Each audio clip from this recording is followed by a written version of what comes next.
বাড়িটা কিন্তু চমৎকার, বলো শম্পা?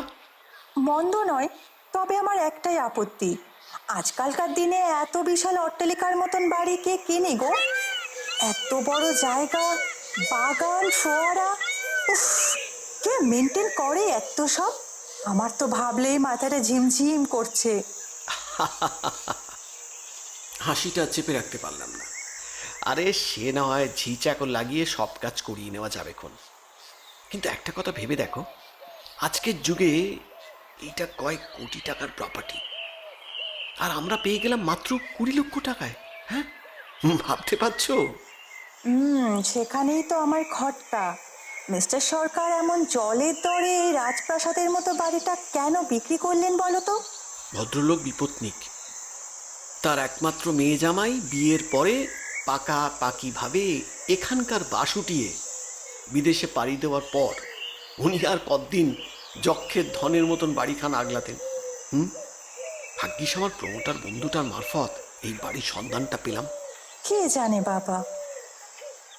সন্ধিয়ান চোখে বাড়িটা জরিপ করতে করতে শম্পা বলল, সব ভালো হলেই ভালো।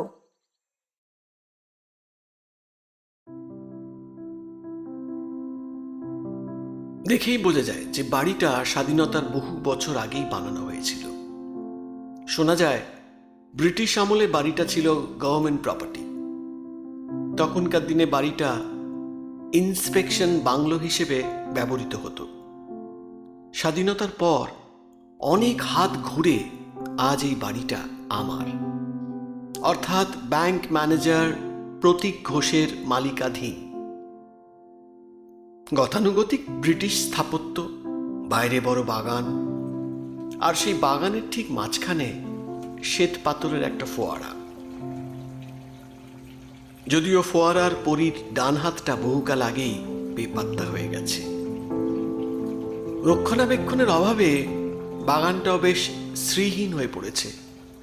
সত্যি, সরকার বুড়ো এই বাড়ি নিয়ে মোটেই কুলিয়ে উঠতে পারছিল না।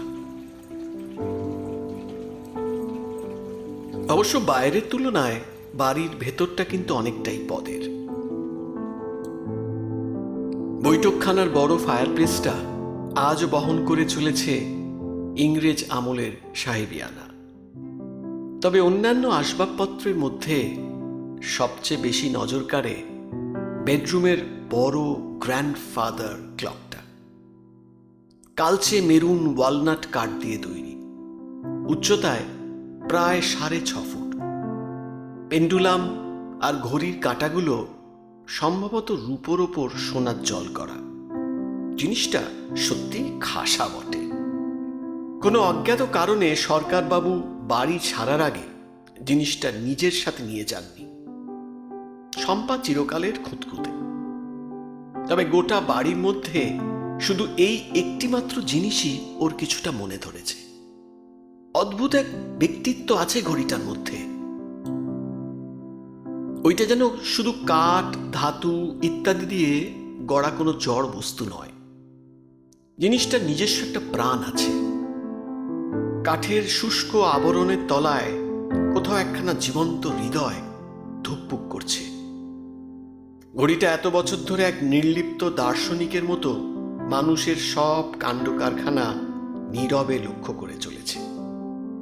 শুধু যেন কিছুক্ষণ পর পর মানুষের অফুরন্ত মূর্খামিগুলো প্রত্যক্ষ করতে করতে একটা হতাশায় ভরা ধাতব দীর্ঘশ্বাস বেরিয়ে আসে ঘড়ির বুক ঠেলে। ঢং ঢং ঢং। দেখতে দেখতে নতুন বাড়িতে একটা মাস দিব্যি কেটে গেল। প্রাথমিক দোলাচলটা কাটিয়ে শম্পাও এখন অনেকটা ধাতস্থ হয়ে উঠেছে। বাড়ির ভেতরটা সাজিয়ে তুলেছে নিজের মতো করে, আর বাইরেটা সামলে নিয়েছি আমি। এক গাড়ি টাকা খরচ করে লোক লস্কর লাগিয়ে বাইরের বাগানটার হাল কিছুটা হলেও ফেরানো গেছে। পরে সময় করে বাড়িটা একবার রং করিয়ে নিলেই হবে। প্রতিদিন নিজস্ব গাড়ি করেই ব্যাংকে যেতাম। তবে এই মুহূর্তে আমার ড্রাইভার সাধনদা তার কন্যার বিয়ে উপলক্ষে দিন 10 ছুটি নিয়ে গ্রামে গেছে। এই কদিনের জন্য সকাল 8টার বাসটাই আমার একমাত্র ভরসা। সুতরাং 7টার মধ্যে উঠে পড়া অনিবার্য। অবশ্য এ নিয়ে এতদিন তেমন কোনো সমস্যা হয়নি। বেশ একটা অভ্যেস তৈরি হয়ে গেছিল সকাল সকাল ওঠার।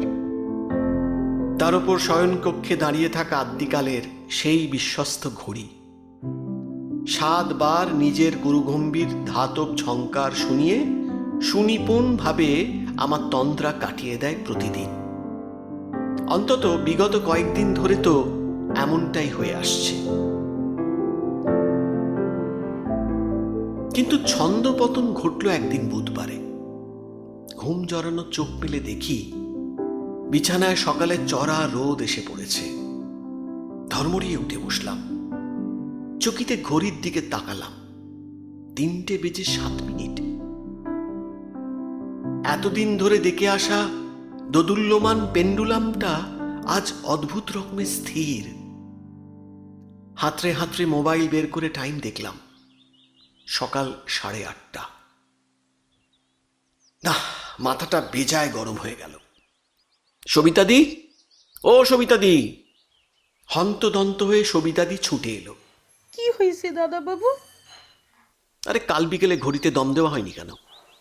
জানো, তোমার এই বোকামির জন্য আজ আমি এখনো পর্যন্ত কাজে বেরোতে পারলাম না। সে কি দাদা বাবু, আমার তো ভালোই মনে আছে, ঘড়িতে আমি কাল চাবি দিয়েই রেখেছিলাম। তাই নাকি? তাহলে ওটা কি? আমি ঘড়ির দিকে ইশারা করলাম।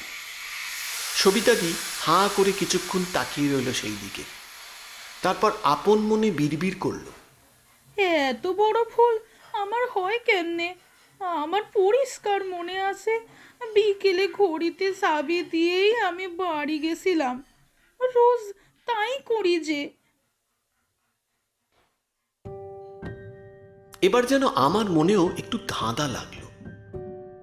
ঘড়ি তো বন্ধ, কিন্তু সবিতাদি এত আত্মবিশ্বাসের সঙ্গে বারবার যখন বলছে যে সে দম দিয়েছে, তখন সেই কথাটাও তো ফেলে দেওয়া যায় না। যাই হোক, তুমি এখন যাও, আমি দেখছি কি করা যায়। আচ্ছা দাদা বাবু। সবিতাদি ঘর থেকে বেরিয়ে যাওয়ার পর আমি নিজে ঘড়িটার কাছে গিয়ে দাঁড়ালাম। ভালো করে পরীক্ষা করে বুঝলাম সবিতাদি একদম সত্যি কথাই বলছিল। ঘড়িতে পুরো দম দেওয়া রয়েছে।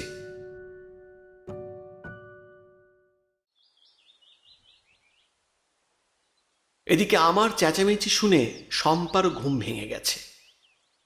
কি হয়েছে গো? সকাল সকাল এত গোলমাল কিসের? আর বলো না, ঘড়িটা বিগড়েছে। এর চক্করে আজ বাসটা মিস করলাম। আমারই দোষ। মোবাইলে অ্যালার্ম দিয়ে রাখলেই ভালো হতো। ও মা, তাই তো। আমারও তো উঠতে অনেক দেরি হয়ে গেল। কি হবে এখন? কি আর হবে, আজ ট্যাক্সি করেই কাজে যাই। বাড়ি ফিরে জিনিসটা মেরামত করানোর ব্যবস্থা করছি।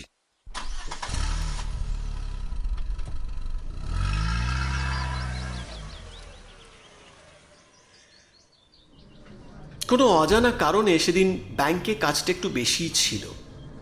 এক মনে কাজ করছি, হঠাৎ দুপুর 12:30 নাগাদ আমার মোবাইলে এক অচেনা নম্বর থেকে কল এলো। হ্যালো। হ্যালো, আমি কি মিস্টার প্রতীক ঘোষের সাথে কথা বলছি? হ্যাঁ, আপনি কে বলছেন? আমি মেডিলাইফ হসপিটাল থেকে সিস্টার সুজাতা বলছি। আপনার ওয়াইফের একটা মাইনর অ্যাক্সিডেন্ট হয়েছে, আপনি তাড়াতাড়ি হাসপাতালে চলে আসুন। উনি বারবার আপনাকে দেখতে চাইছেন।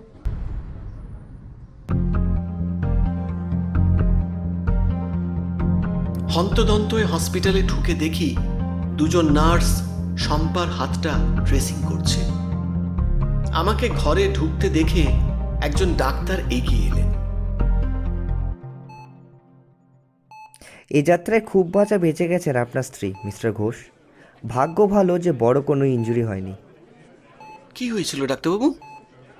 কিভাবে হলো এসব? উনি বোধহয় খানিকটা আনমনা হয়ে রাস্তা পারাপার করছিলেন। উল্টো দিক থেকে একটা গাড়ি এসে, ভাগ্যিস গাড়ির চালক সময় মতো ব্রেক কষেছিলেন। গাড়ির ধাক্কা খেয়ে উনি রাস্তায় পড়ে যান। কোনো মেজর ইনজুরি হয়নি, শুধু পড়ে যাওয়ার ফলে ওনার ডান কনুয়ে আঘাত লেগেছে। আমি ভালো করে জায়গাটা ওয়াশ করে ড্রেসিং করে দিয়েছি। আপনি এই ওষুধগুলো কিনে সময় মতো খাওয়াবেন, এছাড়া চিন্তার কিছু নেই। শম্পা কি একটা যেন বলতে গিয়েও বলল না। আমি ওর যন্ত্রণা কাতর মুখের দিকে তাকিয়ে বেশি কথা বাড়ালাম না। ওষুধপত্র কিনে ট্যাক্সি করে আমরা দুজনে সোজা বাড়ি ফিরে এলাম।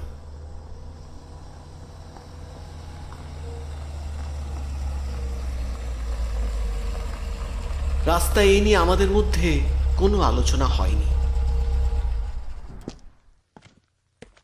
ঘরে ফিরে শম্পার জন্য এক গ্লাস ধুমায়িত দুধ এনে ওর পাশে বসলাম। এই নাও চটপটি গরম দুধটা খেয়ে নাও। যা বিশাল ফাঁড়া গেল আজ তোমার উপর দিয়ে না। উফ, ও ভালো কথা। তুমি হঠাৎ ভর দুপুরে একা একা বেরোতে গেলে কোন আক্কেলে? তুমি তো সকাল সকাল কাজে বেরিয়ে যাও, আর সবিতা দিয়েও সকালে কাজকর্ম সেরে বাড়ি ফিরে যায়, আবার আসে সন্ধে 7টা নাগাদ। তার মাঝে এতটা দীর্ঘ সময় এই বিশাল অট্টালিকায় আমাকে একাই কাটাতে হয়। কার ভালো লাগে একা একা ভূতের মতো এখানে ঘুরে বেড়াতে? আর তোমাকে বলতে লজ্জা নেই, দিনের বেলাতেও এখানে একা থাকতে আমার বেশ গা ছমছম করে। তাই আজ ভাবলাম একা একা বাড়িতে না পড়ে থেকে বাজার থেকে তোমার জন্য একটা টি শার্ট কিনে আনি। T shirt? হ্যাঁ, আসলে সামনের পাড়াতে জামা কাপড়ের নতুন একখানা দোকান খুলেছে। ওখানে একটা টি শার্ট আমার খুব পছন্দ হয়েছিল তোমার জন্য। অনেক দিন ধরেই কেনার কথা ভাবছিলাম, তাই ঠিক করলাম আজকেই জিনিসটা নিয়ে আসব। কিন্তু রাস্তা পার করতে গিয়ে কোত্থেকে যে কি হয়ে গেল। আচ্ছা শম্পা, তুমি কি দেখতে পাওনি যে একটা গাড়ি তোমার সামনের দিকে দুরন্ত গতিতে ছুটে আসছে? শম্পার মুখটা হঠাৎ কালো হয়ে গেল। খানিকক্ষণ মাথা নিচু করে গম্ভীর মুখে কি একটা যেন ভাবল। যদি সত্যিটা বলি তাহলে বিশ্বাস করবে? বিশ্বাসযোগ্য হলে অবশ্যই করব। আমি রাস্তা পার করব বলেই ওখানে দাঁড়িয়েছিলাম। হঠাৎ দেখি রাস্তার ঠিক মাঝ বরাবর 12-13 বছরের একটা মেয়ে দাঁড়িয়ে আছে। না, আসলে দাঁড়িয়ে আছে বলাটা ভুল হবে। কেমন যেন মাটির থেকে কয়েক ইঞ্চি ঊর্ধ্বে ভাসছে, নরম ধোয়ার মতো শরীরটা, আর সেই সূক্ষ্ম দেহটা ভেদ করেই রাস্তার গাড়িগুলো চলে যাচ্ছে। কিন্তু মেয়েটা একদম নির্বিকার ভাবলেশীন মুখ ভেসে রয়েছে রাস্তার ঠিক মাঝখানে। ওর দৃষ্টি সরাসরি আমারই মুখে নিবদ্ধ ছিল। বুঝলাম। তারপর মেয়েটা নিজের শীর্ণ একখানা আঙুল তুলে আমাকে ইশারা করলো, ঠিক যেন আমাকে হাতছানি দিয়ে নিজের কাছে ডাকছে। ওর অঙ্গুলি হেলনে কি যে আকর্ষণ ছিল আমি জানি না, কিন্তু আমিও সেই ডাকে জগৎ সংসার ভুলে রাস্তার মাঝে ছুটে গেলাম। তখনই উল্টো দিক থেকে আসছিল গাড়িটা। শম্পা দুহাত দিয়ে মুখটা ঢেকে ডুকরে উঠল। পুরো বৃত্তান্ত শোনার পর আমিও একটু থতমত খেয়ে গেছিলাম। শুধু ওর মাথায় হাত বুলিয়ে সান্ত্বনা দেওয়ার বৃথা চেষ্টা করা ছাড়া কোনো উপায় ছিল না। মেয়েটাকে দেখতে পেলে না? না গো, আমি গাড়িতে ধাক্কা খাওয়ার ঠিক আগের মুহূর্তে স্পষ্ট দেখেছিলাম মেয়েটা কোথাও ছিল না, যেন কর্পূরের মতো হাওয়ায় মিলিয়ে গেছিল। কেমন দেখতে ছিল ওই মেয়ে? রোগা, গায়ের রং অস্বাভাবিক রকমের ফর্সা, কেমন যেন বিবর্ণ, মাথার পাতলা সোনালি চুল, পরনে একটা নীল গাউন, হাতে সাদা গ্লাভস। দেখে মনে হলো মেয়েটা যেন এই দেশেরই নয়, বিদেশিনী। শম্পার সঙ্গে আমার বৈবাহিক জীবন মাত্র 4 মাসের। তবে এইটুকু সময়তেই ওকে যা চিনেছি তাতে কখনো ওকে মিথ্যেবাদী বা অতিরিক্ত কল্পনা প্রবণ বলে মনে হয়নি। তাছাড়া ঘটনার বিবৃতি দেওয়ার সময় ওর চোখ মুখের যে অবস্থা হয়েছিল তা দেখে ওর উপর সন্দেহ করার কোনো অবকাশই থাকে না। তখন কি আর জানতাম যে আসল ধাক্কাটা খাওয়া এখনো বাকি ছিল? হঠাৎ আমার চোখ পড়ে সেই ঘড়ির দিকে। যেই জিনিসটা কিছু সময় আগে পর্যন্ত নিথর নিষ্প্রাণ হয়ে দাঁড়িয়েছিল তা এখন দিব্যি আগের মতোই টিকটিক করে চলছে। পেন্ডুলাম দুলছে নিজের তালে। সময় দেখাচ্ছে সন্ধে 7:45। পকেট থেকে ফোনটা বের করে টাইম মেলালাম, একদম সঠিক সময় দেখাচ্ছে ঘড়িটা। তুমি কি মিস্ত্রি ডেকে ঘড়িটা সারিয়েছো শম্পা? ঘড়ি? কই না তো। তুমি বেরিয়ে যাওয়ার ঘন্টা দুয়েকের মধ্যে আমিও বেরিয়ে পড়েছিলাম মার্কেটের উদ্দেশ্যে, আর তারপরেই তো অ্যাক্সিডেন্ট, হাসপাতাল। বুঝলাম। তাকিয়ে দেখো, ঘড়িটা আবার চলতে শুরু করেছে। তবে আমি একটা কথাই বুঝতে পারছি না, যদি ধরে নেওয়া যায় যে ঘড়িটা কোনোভাবে আপনা থেকেই আবার চলতে শুরু করেছে, তাহলে তো ঘড়ির কাঁটা কয়েক ঘন্টা স্লো চলার কথা।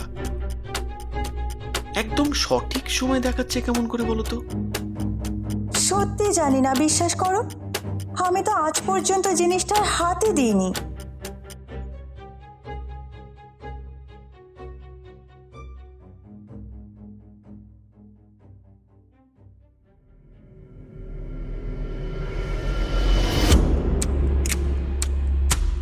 এরপর আরো 8 মাস কেটে গেছে। ঘড়িটাও তারপর থেকে আর কোনো সমস্যা দেয়নি। এতদিনে শম্পার মন থেকে ওই ঘটনার আতঙ্কটা অনেকটাই হালকা হয়ে এসেছে।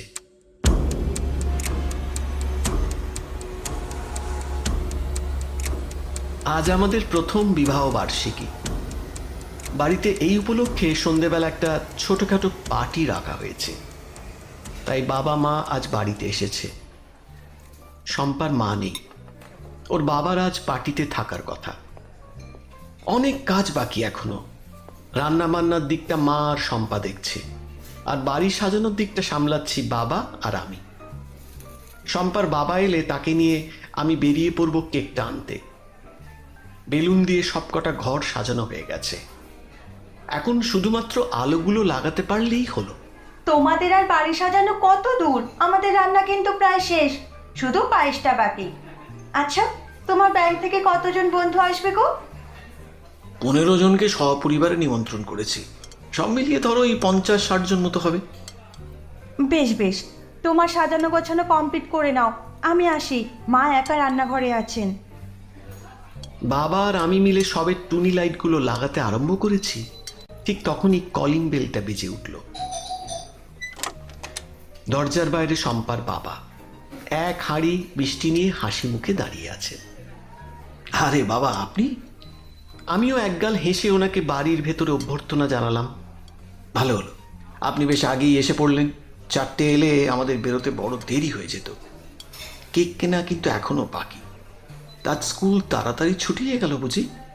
না না, তাড়াতাড়ি কোথায় গো প্রতীক? শ্বশুরমশাই নিজের হাতঘড়ির ডায়াল আমার চোখের সামনে তুলে ধরলেন। এখন 4:15। আর বলো না, রাস্তায় যা ট্রাফিক। তবে আমি যে এইমাত্র দেখলাম। এক ছুটে বেডরুমে এসে দেখি যা ভয় পেয়েছিলাম ঠিক তাই। আদ্যিকালের ঘড়িটা আজ আবার দাগা দিয়েছে। কাঁটা 3:07 স্থির। স্ট্রেঞ্জ, বারবার একই সময় কাঁটা আটকাচ্ছে কেন? অবশ্য তখন আমার এসব নিয়ে মাথা ঘামানোর জো নেই, হাতে প্রচুর কাজ। 7টা থেকে সব অতিথিরা আসতে শুরু করবে, তাই বেশি 7-5 না ভেবে তড়িঘড়ি আবার কাজে লেগে পড়লাম। যাক, সমস্ত আয়োজন সময় মতো সাঙ্গ হয়েছে। অতিথিরাও সবাই একে একে হাজির। বন্ধুদের সঙ্গে গল্পগুজব, কেক কাটা, খাওয়া দাওয়া ইত্যাদির মধ্যে দিয়ে সময়টা কখন যে পেরিয়ে গেল বুঝতেই পারলাম না। নৈশবোধ সেরে আমি দোতলার বারান্দায় দাঁড়িয়ে 3-4 জন সহকর্মীর সঙ্গে গুলতানি মারছিলাম। হঠাৎ নিচতলা থেকে শম্পার গলা ভেসে এলো। ওগো শুনছো? একটু নিচে এসো না। কেন, কি হলো? আরে তুমি তো দত্তবাবুর ছেলের সঙ্গে আলাপই করনি। দারুণ ব্রাইট স্টুডেন্ট, এই বছরে মাধ্যমিকে 93% পেয়ে পাশ করেছে। এসো, তোমার সাথেও আলাপ করিয়ে দিই। আসছি, দাঁড়াও। কিন্তু সিঁড়ি দিয়ে নামতে গিয়ে আমার পা দুটো থমকে গেল। শম্পা দাঁড়িয়ে আছে, ওর ঠিক পাশেই এক সপ্রতিভ তরুণ। সম্ভবত ওটা দত্তদার পুত্র, কিন্তু ওদের পেছনে ভাসমান ওই স্বচ্ছ ছায়া শরীরটা কিসের?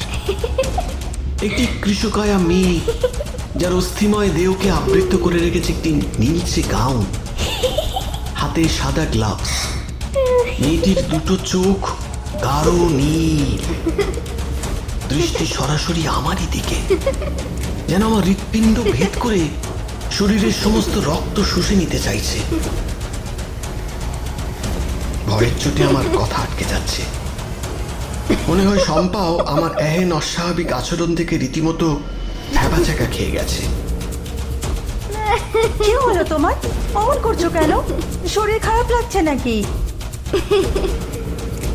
শম্পা, তোমার তোমার পেছনে? আমার পিছনে কি? কিঞ্চিত অপ্রস্তুত হয়ে শম্পা পেছন ঘুরে তাকালো। ও এখন প্রেতনির একদম মুখোমুখি দাঁড়িয়ে আছে। আশ্চর্য, ও কি সেই ছায়ামূর্তিকে দেখতে পাচ্ছে না? কোথায়? কিছুই তো নেই। শম্পা আবার আমার দিকে ফিরে বলল, কি দেখাতে চাইছো তুমি? অশরীরী ঠোঁটে এবার এক আকর্ণ বিস্তৃত চওড়া হাসি দেখা দিয়েছে। নিজের একটা হাত তুলে সেই ছায়া শরীর আমাকে ডাকছে, নিজের কাছে ডাকছে। কোথায় শম্পা? কোথায় বাকি লোকজন? এখানে আর কেউ নেই, শুধু আমি আছি। আর আছে সেই রহস্যময়ী বালিকার ক্ষীণ অপচ্ছায়া। আমাদের মাঝে নিঃশব্দে বয়ে চলেছে অসীম কালের অকুল নদী। যেতে হবে নদীর ওই তীরে, আমাকে যেতেই হবে ওর কাছে। পার করতে হবে মৃত্যু নদীর সুবিস্তৃত পক্ষ। নদীর ছন্দবদ্ধ ছলাৎ ঢেউয়ের সঙ্গে মিশে গেছে আমার হৃৎস্পন্দন, লুপ্ত হয়েছে আমার সমস্ত ধ্যান জ্ঞান। আমি আসছি, এক্ষুনি আসছি। অন্ধের মতন পা বাড়ালাম সিঁড়ির দিকে। যা হওয়ার ছিল তাই হলো। সোজা 14টা সিঁড়ি টপকে মাটিতে আছড়ে পড়লাম ঠাস হয়ে। মাথায় প্রচন্ড আঘাত, রক্ত, তারপর সব অন্ধকার।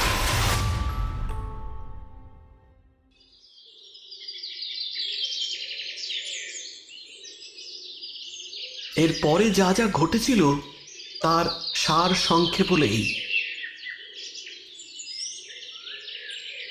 মাথায় গুরুতর চোট পেয়ে আমি টানা 1 মাস হাসপাতালে ভর্তি ছিলাম।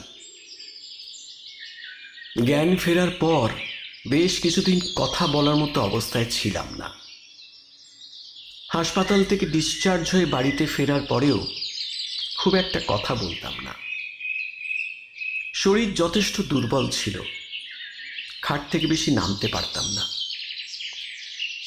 সারাদিন শুয়ে শুয়ে আকাশ কুসুম চিন্তা করতাম। পরিবারের লোকজন আমাকে অনেক খুঁজিয়েছে। সেদিন আমি কি দেখে ওইভাবে হুড়মুড়িয়ে সিঁড়ি থেকে আছড়ে পড়েছিলাম, কিন্তু আমি কোনো সঠিক উত্তর দিইনি। কি জবাব দিতাম? একটা ভূতকে দেখে গড়িয়ে পড়ে গেছি? লোকে বিশ্বাস তো করবেই না, উল্টে আমাকে বদ্ধ উন্মাদ ভাববে। শুধু একজন মানুষকে এই কথাটা বলা যায়, শম্পা। আমার স্ত্রীও তো ঠিক ওই প্রেতিনীকেই দেখেছিল। নীল গাউন আর সাদা গ্লাভস পরা একটা শীর্ণদেহী বিদেশিনী। এই বর্ণনা তো সর্বপ্রথম আমাকে শম্পাই দিয়েছিল। হ্যাঁ, ওকেই সবকিছু খুলে বলবো, শুধু সঠিক সময়ের অপেক্ষা।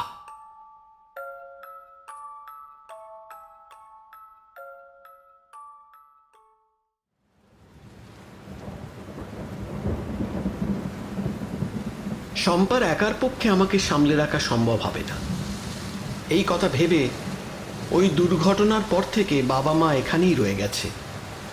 আমার শ্বশুরমশাইও মাঝে মধ্যে এসে আমাকে দেখে যান। সবার সম্মিলিত শুশ্রূষা পেয়ে বেশ দ্রুত স্বাস্থ্য লাভ হচ্ছে আমার। কপালের ক্ষতটাও অনেকটা শুকিয়ে এসেছে। কতদিন আর বিছানায় শুয়ে শুয়ে গল্পের বই পড়া যায়? তাই একদিন সবার অলক্ষ্যে আমি একাই খাট থেকে নেমে ঘরের মধ্যে পায়চারি করছিলাম। মাথায় তখন ওইসব উল্টো পাল্টা চিন্তা ঘুরপাক খাচ্ছিল, কিন্তু হাজারটা অপ্রয়োজনীয় কথার মাঝে একটা গুরুত্বপূর্ণ কথা আমি বারবার উপেক্ষা করে ফেলছিলাম। এতক্ষণে হঠাৎ সেইটার উপলব্ধি হতেই আমার যেন টনক নড়ল। ইস, এতদিন ধরে এই সামান্য পয়েন্টটা কেন আমার মাথায় খেলেনি?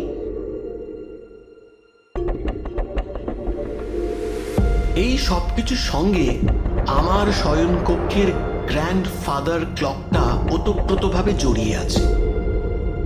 আজ পর্যন্ত জিনিসটা শুধু দুবার থেমেছে, আর ওই দুবারই তাতে পুরো দম দেওয়া ছিল।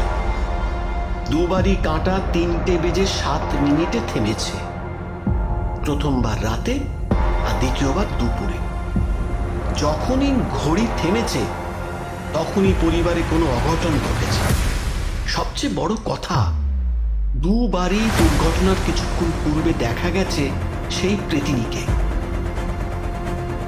আগের বার শম্পা দেখেছিল, এবার দেখলাম আমি। এবং তার চেয়েও অদ্ভুত ব্যাপার, প্রত্যেকবার ঘড়িটা নিজে থেকেই আবার চলতে শুরু করেছে। এই তো আমার সামনেই দাঁড়িয়ে আছে ঘড়িটা, দিব্যি টিকটিক করছে, একদম সঠিক সময় দেখাচ্ছে। অথচ বিবাহবার্ষিকীর দুপুরে আশ্চর্যজনকভাবে নিথর হয়ে পড়েছিল জিনিসটা। তার মানে কি এই ঘড়ি কোনোভাবে আমাকে আসন্ন বিপদের সংকেত দেয়? এই পুরনো গ্র্যান্ডফাদার ক্লক কি অলৌকিক ক্ষমতা সম্পন্ন? কাছে গিয়ে ঘড়িটা খুঁটিয়ে খুঁটিয়ে দেখতে লাগলাম। না, একদম সাধারণ দেখতে জিনিসটা। শুধু এক জায়গায় সোনালি রং দিয়ে খুব ছোট ছোট হরফে কিছু লেখা চোখে পড়ল। এতদিন এই প্রথম দৃষ্টিগোচর হলো লেখাগুলো, কিন্তু সেগুলো এতই ছোট যে বিশেষ কিছুই পড়া গেল না। ম্যাগনিফাইং গ্লাসটাই বা কই? দেরাজ থেকে একখানা আতশ কাঁচ বের করে লেখাটা পাঠ করলাম।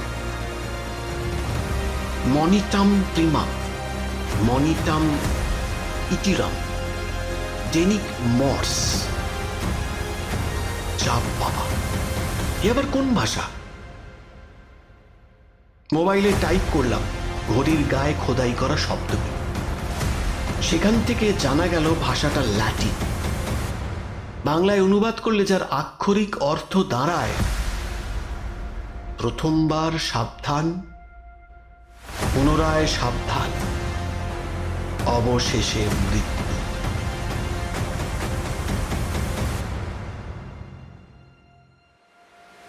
বজ্রাঘাতের মতো সবকিছু আমার কাছে এক নিমিষে দিনের আলোর ন্যায় স্পষ্ট হয়ে গেল। হাত থেকে ফোনটা সশব্দে খসে পড়ল মেঝেতে। মনে হচ্ছে যেন পায়ের তলা থেকে কেউ মাটি সরিয়ে নিচ্ছে। হা ভগবান, এ আমি কি দেখলাম? তার মানে কি আমি যেটা ভাবছি সেটাই ঠিক? প্রথম দুটো অ্যাক্সিডেন্ট নিছক কাকতালীয় নয়, সেগুলো আসলে ছিল সতর্কীকরণ। তাহলে তো এর পরের বার মৃত্যু। কার মৃত্যু? কবে মৃত্যু? এতক্ষণে সব টুকরো টুকরো ঘটনাগুলো নিজে থেকেই এক জায়গায় এসে পুরো সমীকরণটা 2-2 4 করে দিল। ঈশ্বর, এ আমাদের কোন নিষ্ঠুর খেলার মধ্যে জড়ালে তুমি? কোন এক অত্যন্ত শক্তিশালী শয়তান আশ্রয় নিয়েছে ওই ঘড়ির মধ্যে। তার ইঙ্গিতেই আমাদের জীবনে ঘটছে এইসব অস্বাভাবিক ঘটনা। না, আমি এই পরিবারের কারুর প্রাণ সংশয় ঘটতে দেব না, কিছুতেই না।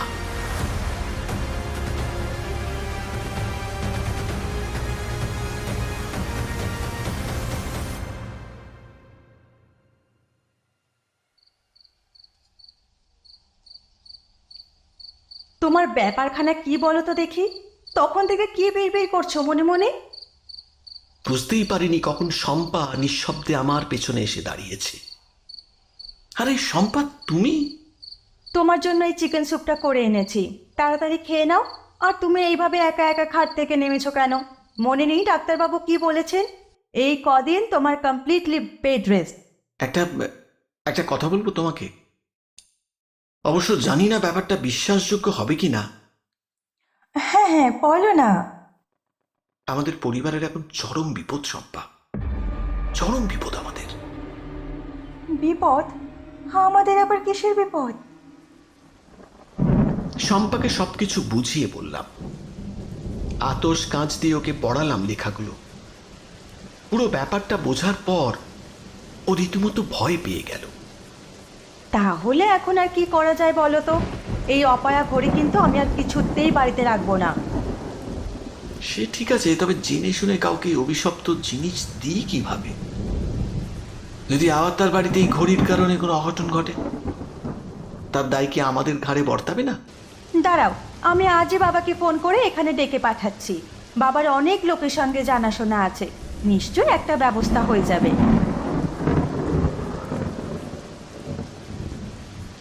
সন্ধেবেলায় বাড়ির বৈঠকখানায় এই নিয়ে একটা মিটিং বসলো।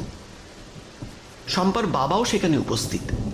শম্পা আর আমি যতটা সম্ভব দুজন মিলে পরিষ্কার করে বিষয়টা বোঝালাম। সবকিছু শোনার পর প্রত্যেকের মাথায় হাত। না না, এমনটা তো চলতে দেওয়া যায় না। শ্বশুরমশাই গম্ভীর মুখে বললেন, মনে হয় বাড়ির প্রাক্তন মালিক সরকারবাবু জেনে বুঝি এই অপয়া গ্র্যান্ড ফাদার ক্লবটা ছেড়ে গেছে। এখন ঝামেলাটা এসে পড়েছে আমাদের ঘাড়ে। তা তো বুঝলাম ভাই কুণাল, বাবা ফোরন কাটলেন। কিন্তু এখন লাখ টাকার প্রশ্ন হচ্ছে যে এই আপদটাকে ঘর থেকে বিদায় করা যায় কি উপায়? আপনি ভাববেন না দাদা, জিনিসটা বাঁকা বাকিভাবে এখান থেকে সরিয়ে ফেলার একটা রাস্তা আমার জানা আছে। আমার একজন পরিচিত আছে, পরিমল সেন।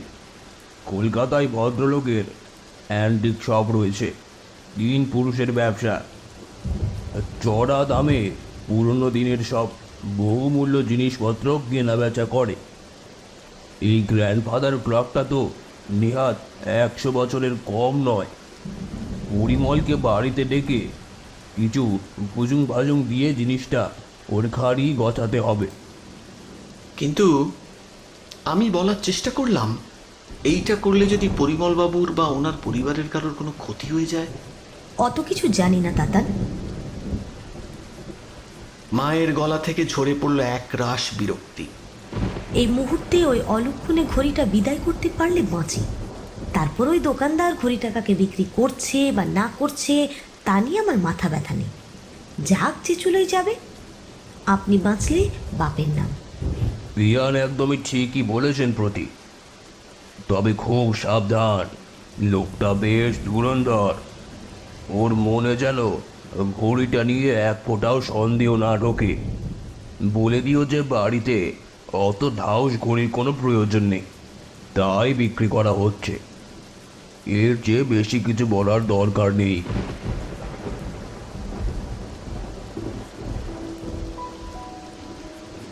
পরিকল্পনা অনুযায়ী পরিমলবাবুকে জিনিসটা গছাতে বিশেষ বেগ পেতে হলো না।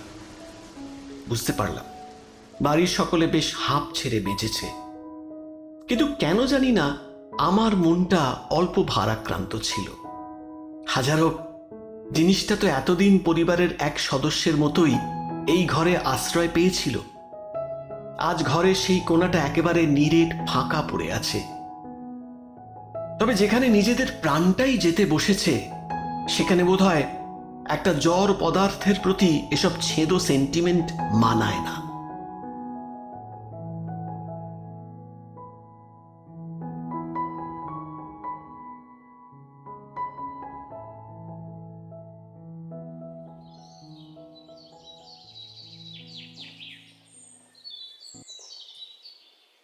এই ঘটনার পর আরো মাস 3 কেটে গেছে।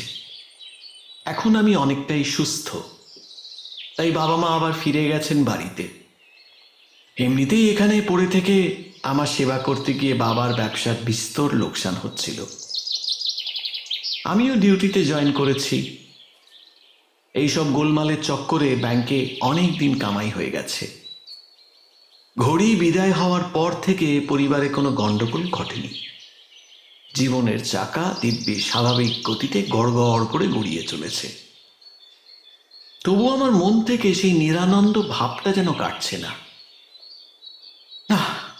ঘড়ি হাতছাড়া হওয়ার দুঃখ মনের মধ্যে আর নেই। ফাঁকা কোণাটায় শম্পা একটা সুন্দর বুকশেলফ বসিয়েছে। তা সত্ত্বেও এত বিষাদ কেন যে আমার মনের মধ্যে বাসা বেঁধেছে আমার জানা নেই। শম্পার সাথেও খুব দরকার ছাড়া বিশেষ কথাবার্তা বলি না। সব কিছুই আজকাল বড্ড সাদা কালো মনে হয়। হৃদয়ে বসন্ত বনের উজ্জ্বল বর্ণছটা কোথাও হারিয়ে গেছে। সেই স্থান দখল করেছে শীতকালের সুদীর্ঘ হিমেল নৈরাশ্য। থাকতে না পেরে নিজে একদিন ফোন করে বসলাম সরকার বাবুকে। ওপার থেকে উনি ফোনটা রিসিভ করলেন।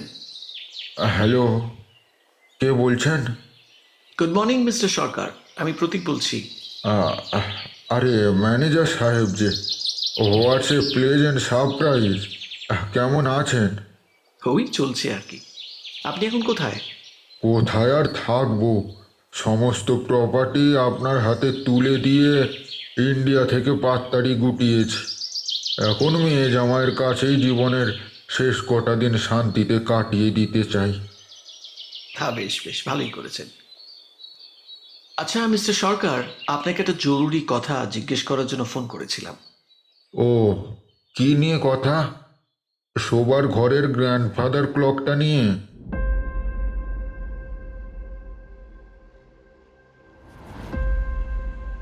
ফোনের ওপারে দীর্ঘক্ষণে নীরবতা। বুঝলাম সরকার বুড়ো মনে মনে অজুহাত দেখানোর ফোন দিয়ে আটছে। সেই সুযোগ ওকে দেওয়া চলবে না।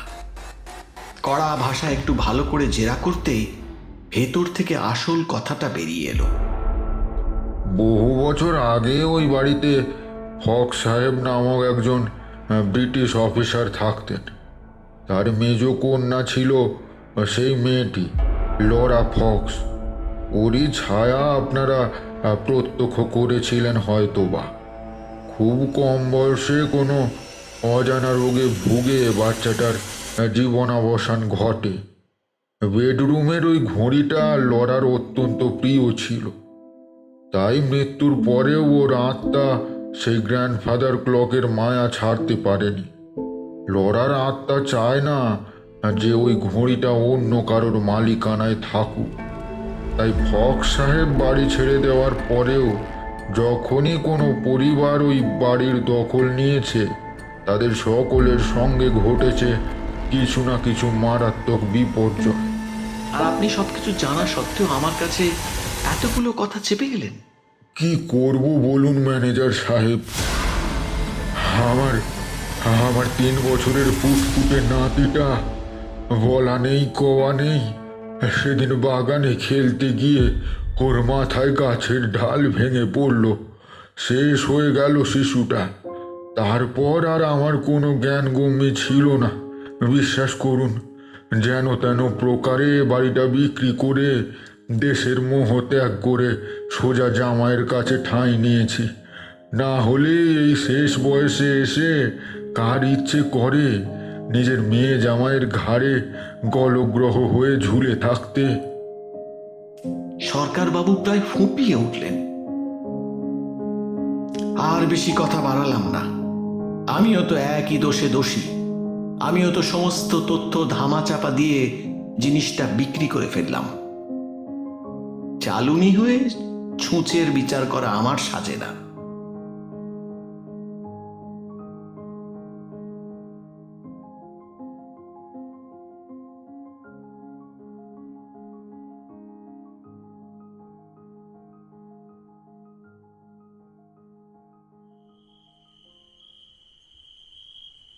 কয়েকদিন পরের ঘটনা। অনেক রাত হয়েছে, তবুও কিছুতেই ঘুম আসছে না। বিছানায় শুধুই এপাশ ওপাশ করে যাচ্ছি, কিন্তু নিদ্রা দেবীর সদয় হওয়ার নামগন্ধ নেই। পাশে শম্পা অগরে ঘুমোচ্ছে। উঠে বসলাম বিছানায়। টেবিলে রাখা জলের গ্লাসটা এক নিঃশ্বাসে শেষ করে ঘড়ির দিকে তাকালাম। 11:55। পুরনো ঘড়িটা বিক্রি করার পর একটা নতুন দেওয়াল ঘড়ি লাগানো হয়েছে এই ঘরে। বেশ সুন্দর দেখতে জিনিসটা। পুনরায় বিছানায় শুয়ে পড়লাম। ঘুমানোর চেষ্টা করা দরকার। আবার কাল সকালে উঠে দুটো নাকে মুখে গুঁজে ব্যাংকে ছুটতে হবে। সবে চোখ বন্ধ করেছি, হঠাৎ খুব পরিচিত এক শব্দ কানের পর্দায় এসে সজোরে ধাক্কা মারল। এক লাফে নেমে পড়লাম খাট থেকে। এইটা সেই ভুতুরে গ্র্যান্ডফাদার ক্লকের ঘন্টার আওয়াজটা। এখনো হচ্ছে শব্দটা। গাম্ভীর্যে পরিপূর্ণ সেই ধাতব ঢং ঢং আওয়াজ, যার প্রতিধ্বনিতে গোটা বাড়িটা গম গম করছে। গুনে গুনে 12 বার বাজলো ঘড়ির ঘন্টা। ঠিক তাই, এখন তো 12টাই বাজে। কিন্তু শব্দটা এলো কোথা থেকে? ঘরের মধ্যে থেকে তো নয়, যেন বেশ দূর থেকে সেই ধ্বনি ভেসে আসছিল আমার কানে। এবার আমার কপালে বিন্দু বিন্দু ঘাম দেখা দিতে শুরু করেছে। কাণ্ডটা কি হলো? প্রায় 3 মাস আগেই তো জিনিসটা বিক্রি করে ফেলেছি। তাহলে উফ, আর ভাবতে পারছি না। নির্ঘাত কাজের চাপ বেশি হয়ে যাচ্ছে বলেই এসব অবান্তর চিন্তা ভাবনা মাথার মধ্যে ভিড় করছে। শম্পা তো ভালোই ঘুমোচ্ছে। মনে হয় না ও কোনো আওয়াজ টাওয়াজ শুনতে পেয়েছে। আরে আওয়াজ থাকলে তবে তো শুনবে। আমারই যত সব আজগুবি কল্পনা। না, এবার আমারও ঘুমানোটা খুব দরকার। বিশ্রামের অভাবে অনেক সময় মানুষ রজ্জুকে সর্পভ্রম করে ফেলে।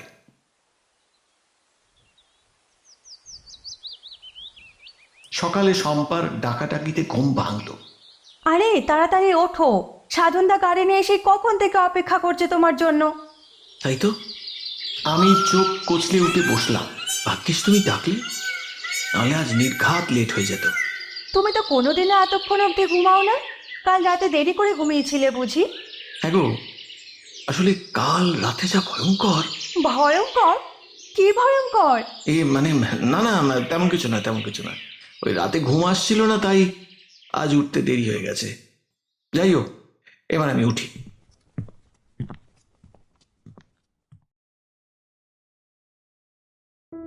কাল রাতের বিভীষিকাময় অভিজ্ঞতার ব্যাপারে স্ত্রীর কাছে কিচ্ছু ফাঁস করলাম না। সেদিন ব্যাংকে কাজের চাপে মাথা তুলতে পারিনি। ডিউটি থেকে ফিরে শম্পাকে নিয়ে আবার বেরোতে হয়েছিল টুকটাক কিছু কেনাকাটি করার জন্য।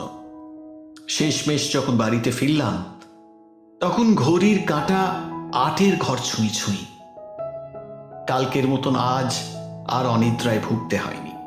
ক্লান্ত ছিলাম, তাই রাতের খাবার সেরে দুজনেই তাড়াতাড়ি শুয়ে পড়লাম। পরিশ্রান্ত শরীরটা এলিয়ে দিলাম নরম বিছানায়। কিছুক্ষণের মধ্যেই তলিয়ে গেলাম সুপ্তির গভীর সাগরে।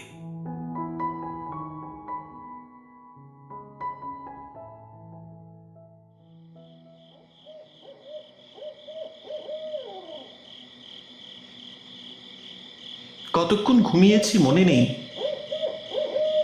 আবার সেই মিষ্টি অথচ ভারী শব্দটা কানে আসতেই চোখ দুটো খুলে গেল।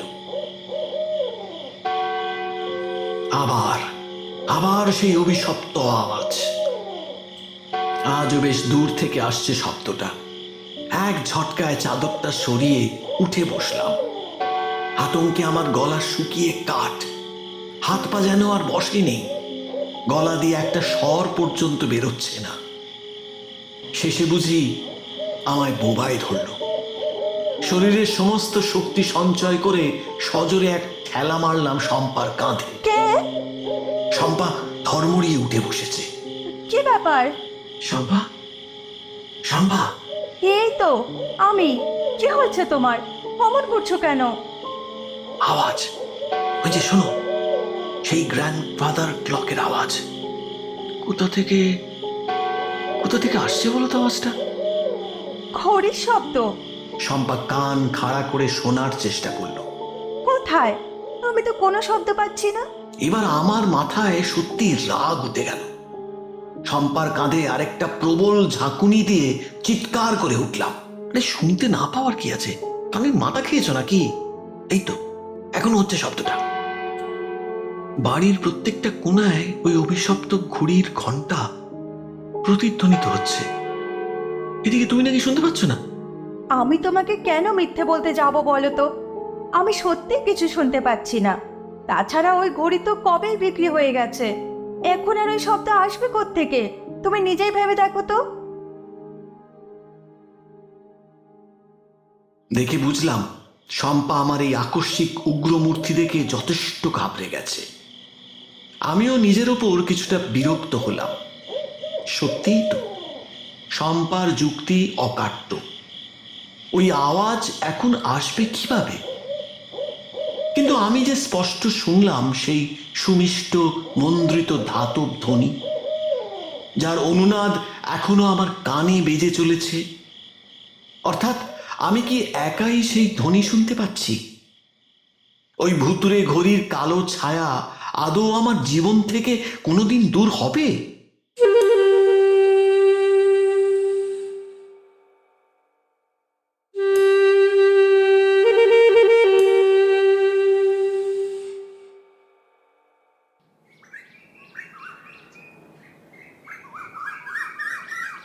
আজ শনিবার, পর 2 রাত ধরে একই কাণ্ড ঘটছে।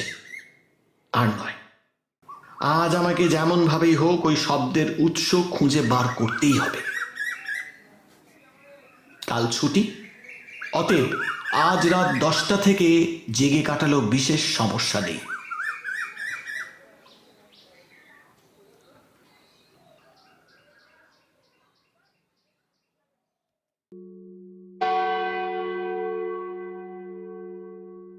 শম্পাকে এই বিষয়ে কিছুই জানাইনি।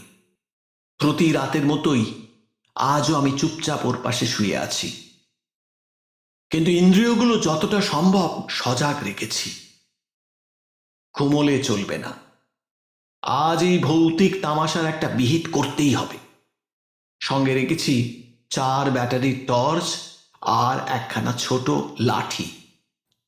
জানি না কি আছে কপালে, তবে রোজ রোজ এই এক অশান্তি আর সহ্য হচ্ছে না। আজ এর একটা মীমাংসা হয়ে যাক। ঢুলে আসা চোখগুলোকে সচেতন রাখার জন্য মোবাইলে সিনেমা দেখছিলাম। অনেকক্ষণ ওইভাবে জেগে কাটিয়ে দেওয়ার পরেও যখন ভূতের আসার বিশেষ সম্ভাবনা দেখলাম না, শেষে যখন সব আশা ছেড়ে ঘুমিয়ে পড়তে যাব, ঠিক সেই মুহূর্তে কানের পর্দায় আঘাত হানল সেই অপয়া রব। টর্চ আর লাঠিটা বাগিয়ে খাট থেকে নেমে পড়লাম। খুব মনোযোগ দিয়ে শুনে বুঝতে পারলাম শব্দটা আসছে ছাদ থেকে। 3 বার বেজে বন্ধ হয়ে গেছে ঘড়ির ঘন্টা। সময় নষ্ট না করে সিঁড়ি বেয়ে তত্তর করে উঠে পড়লাম ছাদে। এই বাড়ির ছাদটা সম্পূর্ণ ন্যাড়া, প্রাচীরবিহীন। আজ মনে হয় অমাবস্যা। এমন কালি ঢালা মসীকৃষ্ণ রজনী সচরাচর দেখা যায় না। চারিদিক বড্ড থমথমে, গাছগুলোর একটা পাতাও যেন নড়ছে না। তবে এমন নিস্তরঙ্গ পরিবেশের মধ্যেও ছাদের একাংশ আলোকিত করে রেখেছে এক অদ্ভুত দীপ্তি। ছাদের পশ্চিম দিক থেকে আসছে আলোটা। তবে সেদিকে ফিরে তাকাতেই আমি পেলাম জীবনের সবচেয়ে বড় ধাক্কাটা। শরীরের সমস্ত রক্ত এক নিমিষে জমাট বেঁধে গেল। অমাবস্যার তমসার মাঝে কৌমুদি দুটি ছড়িয়ে আমার চোখের সামনে জ্বলজ্বল করছে সেই মান্ধাতার আমলের গ্র্যান্ডফাদার ক্লক। হ্যাঁ, পরিমল বাবুকে বিক্রি করা সেই ভৌতিক ঘড়ি। এক অলৌকিক নীলচে প্রভা বিচ্ছুরিত হচ্ছে জিনিসটার থেকে। ঘড়ির গাঢ় মেরুন রঙের কাঠামো যেন আরো কয়েক গুণ বেশি রাজসিক দেখাচ্ছে সেই নীলাভ আলোর প্রেক্ষাপটে। কাঁচের স্বচ্ছ কেসিং এর পেছনে সোনালী রঙের ভারী পেন্ডুলামটা দুলে চলেছে আপন ছন্দে। কিন্তু এ কি? খানিকক্ষণ স্বাভাবিকভাবে দোলার পর একসময় যেন পেন্ডুলামের গতিটা ধীরে ধীরে স্থিমিত হয়ে এলো। কিছুক্ষণের মধ্যেই সম্পূর্ণ থেমে গেল ঘড়ির কাঁটাগুলো। সময় তখন 3:07। নিচের বারান্দায় আবার দেখতে পাচ্ছি ফক্স সাহেবের মেজকন্যার এক ক্ষীণ প্রতিচ্ছবি। নীল গাউন পরিহিতা রোগা মেয়েটি আমাকে পুনরায় দুহাত তুলে ইশারা করতে আরম্ভ করেছে। আবার সেই অপ্রতিরোধ্য আহ্বান, আবার ওর কাছে যাওয়ার সেই দুর্দম বাসনা। আগের বার যেতে পারিনি ওর কাছে, তবে আজ আমি যাবই। হাজার চেষ্টা করেও কেউ আটকাতে পারবে না আমাকে। আসছি, আমি আসছি। হাঁটতে হাঁটতে ন্যাড়া ছাদের শেষ প্রান্তে এসে পড়েছি। এখান থেকে লরার ছায়াশরীর আরো পরিষ্কার দেখা যাচ্ছে। এখনো এক নাগারে ডেকে চলেছে আমাকে। রেতিনির ঠোঁট চেরা হাসিটা আরো একটু চওড়া হয়েছে। সে অপার্থিব ডাককে উপেক্ষা করার ক্ষমতা আমার নেই। মনে হচ্ছে যেন নিজের উপর থেকে সমস্ত নিয়ন্ত্রণ হারিয়ে ফেলেছি। ছাদ থেকে এক লাফ দিয়ে নিজের দেহটা হাওয়ায় ভাসিয়ে দিলাম। শরীরটা তুলোর মতন হালকা লাগছে। হয়তো নিচে দাঁড়িয়ে আছে সেই অশরীরী।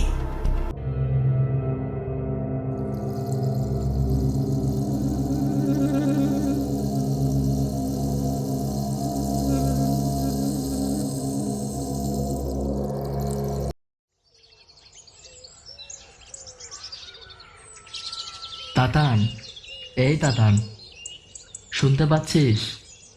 কি হয়েছে তোর? ওঠ, একটিবার অন্তত চোখ মেলে তাকা।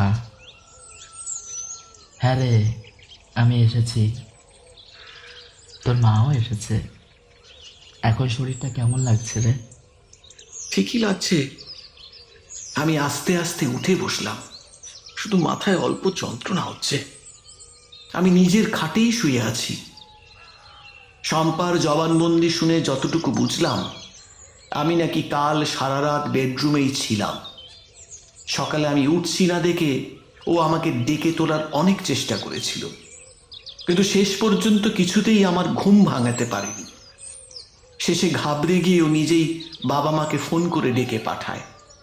তাই তারা আজ পড়ি করেই বাড়িতে ছুটে এসেছে। তারপর তিনজনে মিলে মুখে জল টল ছিটিয়ে আমার চেতনা ফিরিয়ে এনেছে। এবার সবটা খুলে বল দেখি তাতান। মা আলতো করে মাথায় হাত বুলিয়ে দিলেন। শরীরটা এত খারাপ হলো কেন? কাল রাতে কি কি ঘটেছিল কাল রাতে? ও কিছু না মা, আসলে কাল রাতে ঘুমের ওষুধ খেয়েছিলাম তো, তাই ঘুম ভাঙতে অসুবিধে হয়েছে। অভ্যেস না থাকলে যা হয় আর কি। ঘুমের ওষুধ? শম্পা হাঁ করে আমার দিকে কিছুক্ষণ তাকিয়ে রইল। কই, আমাকে তো বললে না। আরে তুই বলার কি আছে, কয়েকদিন ধরে নানা কারণে ঘুমের ব্যাঘাত করছিল, তাই ভাবলাম আজ একটা স্লিপিং পিল খেয়েই দেখি। চমৎকার ঘুম হলো। রাখ তোর ঘুম। বাবা এক ধমক দিলেন। ফোনে বৌমার কথাটা শুনে বুকটা ধড়াস করে উঠেছিল। আর কোনোদিন ডাক্তারের প্রেসক্রিপশন ছাড়া ওসব জিনিস খাবি না বলে রাখলাম। ঘুমের ওষুধ নিয়ে আরও কিছু মন গড়া আষাঢ়ে গল্প শুনিয়ে সাময়িকভাবে পরিস্থিতিটা সামাল দেওয়া গেল। ইচ্ছে করেই কাল রাতে সব কথা বেমালুম চেপে গেলাম।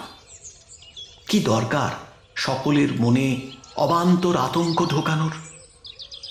কিন্তু পরিবারের সদস্যদের আশ্বস্ত করতে পারলেও আমি নিজের মনকে কিছুতেই বোঝাতে পারছিলাম না।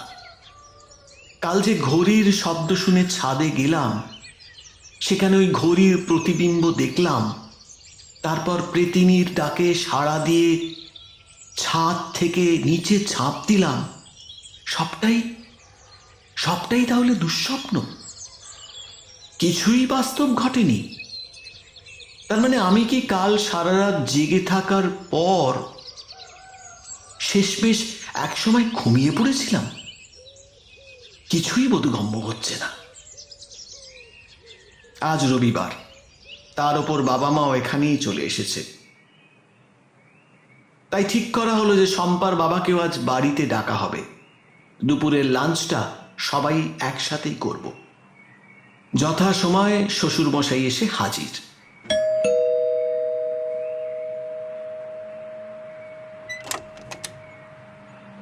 কি হে জামাই, ফোনে শুনলাম তুমি নাকি রাতে ঘুমের ওষুধ খেয়ে সবাইকে চিন্তায় ফেলে দিয়েছিলে। ওই আর কি, প্রথমবার খেলাম তো, তাই হয়তো। তা অবশ্য ঠিক, এসব ওষুধ ডাক্তারকে জিজ্ঞেস না করে খাওয়াটা তোমার ভারী অন্যায় হয়েছে। যাই হোক, ডাক্তার থেকে মনে পড়লো তোমাদের আজ একটা খারাপ খবর দেওয়ার ছিল। আজ সকালে আমি হাসপাতালে গিয়েছিলাম। বলো কি হে কুনাল, তোমার আবার কোন ব্যারাম হল? আরে আমার কিছু হয়নি, আসলে একটা দুঃসংবাদ এনেছি। আমার বন্ধু পরিমল, যাকে তোমরা ঘড়ি বিক্রি করলে, ও কাল রাতে মারা গেছে। Massive heart attack. মারা গেছেন? হ্যাঁ বেয়ান, আমি তো খবর পাওয়া মাত্রই হাসপাতালে ছুটেছি, কিন্তু ততক্ষণে সব শেষ। কি একটা মনে হতেই আমি প্রশ্ন করলাম, আচ্ছা উনি ঠিক কটার সময় মারা গেছিলেন?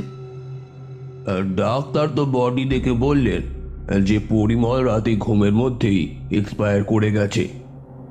আনুমানিক সময় এই ধরো রাত 2:30 থেকে 3টের মাঝামাঝি। মৃতদেহের মুখ দেখে মনে হচ্ছিল পরিমল মৃত্যুর ঠিক আগের মুহূর্তে কিছু একটা দেখে যথেষ্ট ভয় পেয়েছে।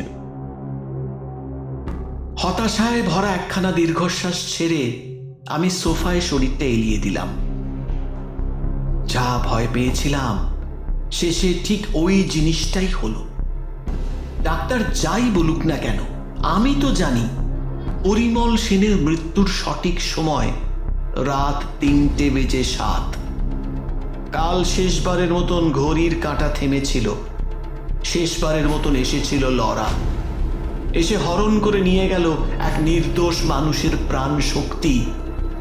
মরণের আগে মেয়েটির ছায়া দেখেই হয়তো ভয় পেয়েছিলেন পরিমল বাবু। ঘড়ির গায়ে খোদাই করা লেখাগুলো আগেই করে রেখেছিল ওনার করুণ পরিণতির ভবিষ্যৎ বাণী।